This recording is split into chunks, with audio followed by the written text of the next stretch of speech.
رسول کے تعلق سے آپ کو بہت کچھ سمجھا گئے۔ اللہ تبارک و تعالیٰ ان کے علم میں، عمل میں اور ترقی اور اضافہ اور برکت عطا فرمائے، اور اللہ تبارک و تعالیٰ اسی طریقے سے ہمارے خاندان میں سی علماء اور حفاظوں کو پیدا فرمائے، اور جو کہ ایک ضروری چیز ہے، کیونکہ اگر آپ اپنی اولادوں کو ڈاکٹر، ٹیچر، انجینئر، پروفیسر یا دنیاوی جو بھی ڈگری دیں گے، لیکن جس کا بچہ حافظ قرآن یا عالم دین ہوتا ہے، حفظ قرآن یا عالم دین ہونے پر، اور بچہ جب مصلی پر کھڑا ہوتا ہے، اس وقت والدین کو جو خوشی ہوتی ہے وہ خوشی دنیاوی کسی ڈگری کی وجہ سے نہیں ہوتی ہے۔ آپ اپنے بچوں کو پڑھا کر دیکھیں، آپ کو ایسا سکون ملے گا۔ آپ نے اپنی پوری زندگی جیسی گزاری، گناہوں میں جو کچھ کیا، لیکن ایک امید آپ کو رہے گی کہ باری تعالیٰ میں نے تو کچھ نہیں کیا، لیکن میرے بچوں کو، میری اولاد کو میں نے پڑھایا ہے۔ لہذا آج تعلیم حاصل کرنا کتنا آسان ہے، بچیوں کے لیے تعلیم حاصل کرنا آسان ہو گیا، بچوں کے لیے تعلیم حاصل کرنا آسان ہو گیا، لیکن ہم دور بھاگ جا رہے ہیں، ہم دور ہو رہے ہیں۔ اللہ تبارک و تعالی ہمیں علم کے ساتھ اور ہماری اولادوں کو دینی تعلیم اور اس کا جذبہ عطا فرمائے۔ اللہ تبارک و تعالی ہماری اولادوں میں بھی علماء اور حفاظ کرام اور دین کے خادمین کو پیدا فرمائے۔ بارگاہ رسالت و آل رسالت میں اور ایک بار ہدیہ درود پیش کرے۔ اللہم صلی علی سیدنا مولانا محمد وعلی آل سیدنا محمد وبارک وسلم، صلاۃ و سلام علیک یا رسول اللہ صلی اللہ تعالی علیہ وسلم۔ اور اسی طریقے سے مائک پر آنا یہ بھی ہر ایک کے بس کی بات نہیں ہے، ہر ایک کے بس کی بات نہیں ہے۔ یہاں آ کر دو چار لوگوں کے درمیان میں جو بیٹھے ہوں، آپ بولیں گے تو آپ پتہ چلے گا۔ اس لیے ہم نے ایسوں کو بھی دیکھا ہے، ایسے مطلب جاہل قسم کے لوگ کہ بھائی مولانا لوگوں کو تو کیا ہے، حافظوں کو تو کیا ہے، انہوں نے جب نماز پڑھائی تو الحمد بھی صحیح سے نہیں پڑھی گئی۔ یہ جگہ ایسی ہے، الحمد بھی۔ ہمارے حسن صاحب میں ایک بھائی تھے، انہوں نے مغرب کی نماز پڑھائی، زبردستی وہاں جماعت، اہدنا الصراط المستقیم میں 3 بار بھول گئی، پیچھے سے لقمہ دیا، تو پھر کہا کہ بھائی چلو ہو گیا، سب اپنے اپنی پڑھ لو۔ ایسا ہوتا ہے، یعنی یہ جگہ ایسی ہے۔ اگر مونچھ پہ نیبو رکھنے والا بھی ہوگا، وہ بھی یہ فخر اور غرور اور تکبر نہیں کر سکتا۔ یہ اللہ کا فضل جس پر ہوتا ہے، حضور کی عطا جس پر ہوتی ہے، وہی اس جگہ پر کھڑا ہو سکتا ہے۔ بہرحال میری یہ گزارش ہے، آپ دین کی جانب، دین کی طرف اپنی اولادوں کو لائے۔ اسی لیے میں نے کہا تھا بچوں کی ایک محفل، آج تک 12 جو محفلیں ہوئی ہیں، اب ایک محفل ہوگی بچوں کی، اس میں صرف بچے ہی پڑھیں گے مائک پر۔ جب ان کا پریپریشن ہو جائے گا مکمل، اس میں آپ لوگ آئیں گے نہیں آئیں گے کوئی فرق نہیں پڑے گا، لیکن مدرسے کے سارے بچے موجود رہیں گے۔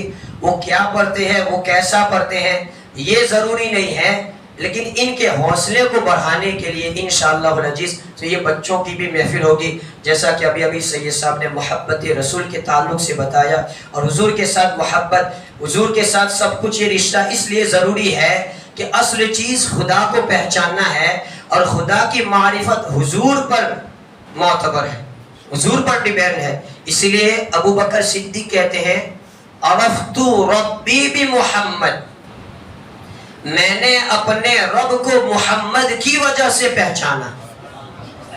صدیق اکبر کہتے ہیں میں نے اپنے رب کو محمد کی وجہ سے پہچانا، اس لیے کہ اللہ تبارک و تعالی نے، اللہ کے رسول صلی اللہ علیہ وسلم اپنے حبیب کو اپنا مظہر بنایا ہے۔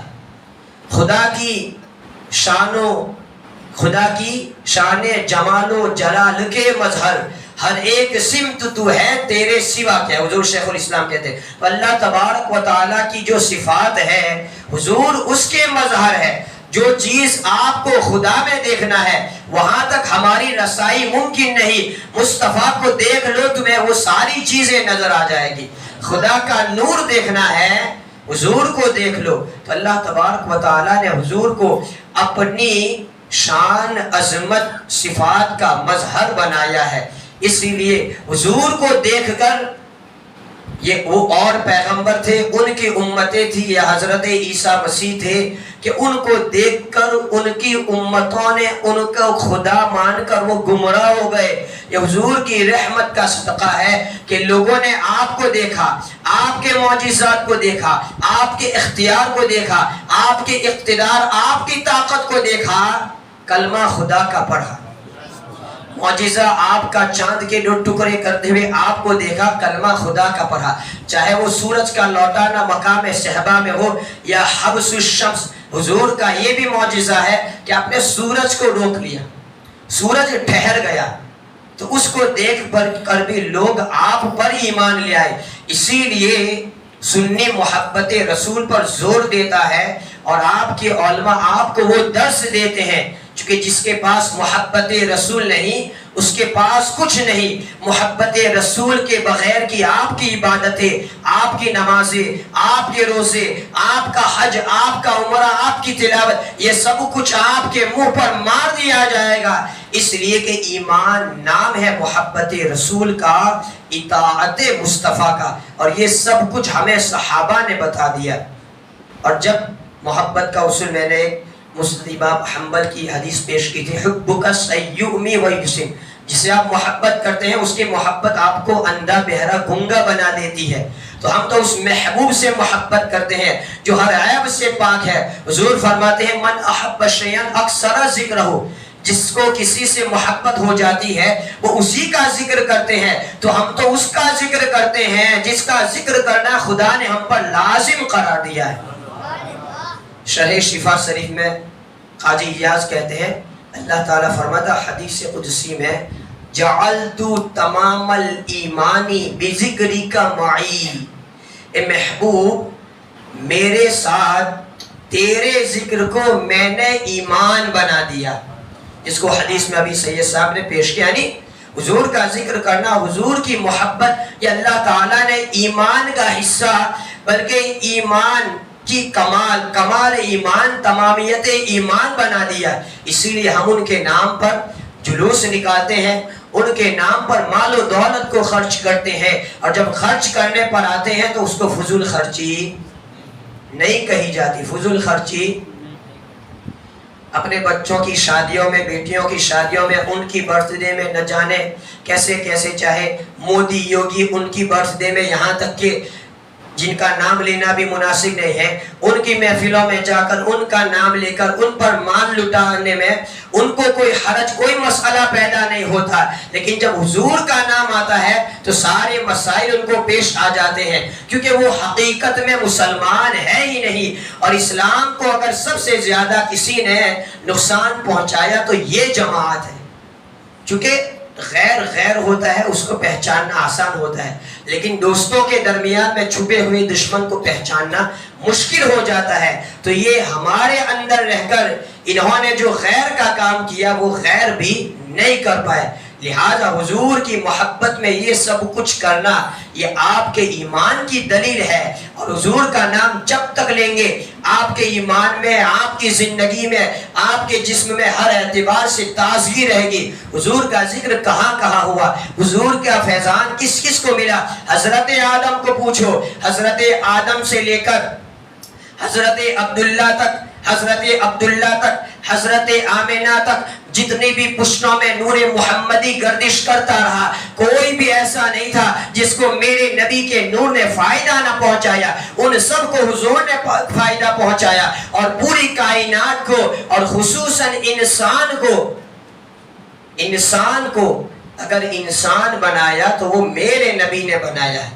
اسی لیے اللہ تعالیٰ نے حضرت آدم علیہ السلام کو مسجد الملائکہ بنایا، حضرت آدم کو سجدہ کرنے کا حکم فرشتوں کو سجدہ کیا جائے، اس کی وجہ کیا تھی؟ تفاسیر میں آتا ہے ان الملائکۃ امروا بالسجود لآدم، بے شک فرشتوں کو آدم کو سجدہ کرنے کا حکم دیا گیا، اس کی علت کیا؟ لأن نور محمد فی جبہۃ آدم، اس لیے کہ اس وقت حضور کا نور پیشانی آدم میں تھا، تو سجدہ حقیقت میں، جھکا حقیقت میں فرشتوں کو جھکایا جا رہا تھا آدم کے سامنے، در حقیقت وہ سجدہ پیشانی آدم میں جلوگر ہونے والے اس نور کو ہو رہا تھا، لہذا آدم کو مسجد الملائکہ بنایا گیا اسی نور کی وجہ سے۔ حضرت آدم نے دیکھا کہ فرشتے میرے ارد گرد ہوتے ہیں، تسبیحات اور تحلیلات کرتے ہیں، وجہ کیا ہے؟ آدم کو کہا گیا اے آدم یہ اس وجہ سے ہے کہ تیری پیشانی میں میرے محبوب کا نور ہے۔ تو حضرت آدم نے خواہش کی کہ جو چیز میرے پاس ہے اس کا دیدار سب کرے اور میں محروم ہوں، آخر وہ نور کیسا ہے؟ خدا کی بارگاہ میں جب حضرت آدم نے یہ التجا کی، اللہ تبارک و تعالیٰ نے کہا اے آدم اپنے ناخنوں کو دیکھ لو۔ تو حضرت آدم کی پیشانی کا جو نور تھا، اور یہ بات اپنی کتابوں میں نہیں بلکہ آسمانی دوسری کتابوں میں، شاید توریت یا انجیل میں ہے کہ حضرت آدم نے جب اپنے ناخنوں کو آگے بڑھایا تو وہ نور محمدی کی جلوہ گری آدم کے ناخنوں میں ہوئی۔ حضرت آدم نے اپنے ناخنوں میں حضور کے نور کا دیدار کیا۔ ہمارے ناخن آپ دیکھتے ہیں، حالانکہ اس سے پہلے حضرت آدم کا جو لباس تھا، آپ کے پورے جسم مبارکہ پر، جسم پر ناخون کا پردہ تھا، جسم پر ناخون کا پردہ تھا۔ ہمارے انگلیوں کی خوبصورتی ناخنوں کی وجہ سے، اگر ایک دو انگلی میں ناخن نہ ہو آپ کا ہاتھ کیسا لگے گا؟ تو ہمارے ہاتھوں کی انگلیوں کی خوبصورتی ناخون کی وجہ سے ہے۔ حضرت آدم کے پورے جسم پر ناخون کا پردہ تھا، لیکن جب آپ زمین پر آپ کو بھیجا گیا، اللہ تبارک و تعالیٰ نے اس کو اتار لیا۔ اس میں جو بھی مصلحتیں تھی، لیکن اللہ تعالیٰ نے حضرت آدم کے جسم پر ناخن، جسے ہم آج کہتے ہیں سمجھتے ہیں، اتنے حصے میں باقی رکھا، اس لیے کہ اس حصے میں حضور کے نور کا دیدار حضرت آدم نے کیا تھا، تو وہ ناخن بھی بچے رہے۔ اور اسی طریقے سے سلسلہ بڑھتا گیا۔ حضرت آدم بھی آئے دنیا میں، آپ کے خلیفہ، آپ کے بعد جو سلسلہ بڑھا حضرت شیس، حضرت آدم نے حضرت شیس کو کہا کہ اے بیٹے میرے بعد میرا جانشین اور نبوت اور رسالت اور وہ خلافت تم سے چلے گی، لہٰذا میں تمہیں وصیت کرتا ہوں تقویٰ کی، پرہیزگاری کی، اور یہاں تک کہ میں تمہیں وصیت کرتا ہوں تمہارے سینے میں، تمہاری پشت میں جو نور ہے اس نور کو ہمیشہ پاک پشتوں میں اور پاک شکموں میں منتقل کرتے رہنا۔ کیوں؟ اب اس کی علت حضرت آدم بیان کریں۔ کیوں ہم حضور کا ذکر اتنا کرتے ہیں؟ زرقانی علی المواہب میں طوالت کے ساتھ حضرت آدم اور شیس کا جو مکالمہ ہے موجود ہے۔ حضرت آدم نے اپنے بیٹے کو وصیت کی کہ خدا کے ذکر سے نبی کے ذکر کو کبھی الگ نہ ہونے دینا۔ کیوں؟ فَإِنِّي رَأَيْتُ اسْمَهُ عَلَى سَاقِ الْعَرْشِ، اس لیے کہ میں نے نبی کے نام کو عرش کے ستونوں پر دیکھا ہے۔ وَأَنَا بَيْنَ الرُّوحِ وَالطِّينِ، جبکہ میں ابھی پانی اور مٹی میں تھا۔ حضرت آدم کہتے ہیں ثُمَّ إِنِّي تُفْتُ السَّمَاوَاتِ فَلَمْ أَرَ فِي السَّمَاوَاتِ مَوْضِعًا إِلَّا رَأَيْتُ اسْمَ مُحَمَّدٍ مَكْتُوبًا عَلَيْهِ، جب میں نے آسمانوں پر نگاہ دوڑائی تو میں نے آسمان کا کوئی بھی حصہ ایسا نہیں پایا جہاں پر نبی کا نام موجود نہ ہو۔ آسمان کے ہر حصے میں، آسمان کی ہر جگہ میں میں نے نبی کے نام کو لکھا ہوا پایا۔ یہ ہے نبی کا ذکر، یہ ہے نبی کا نام۔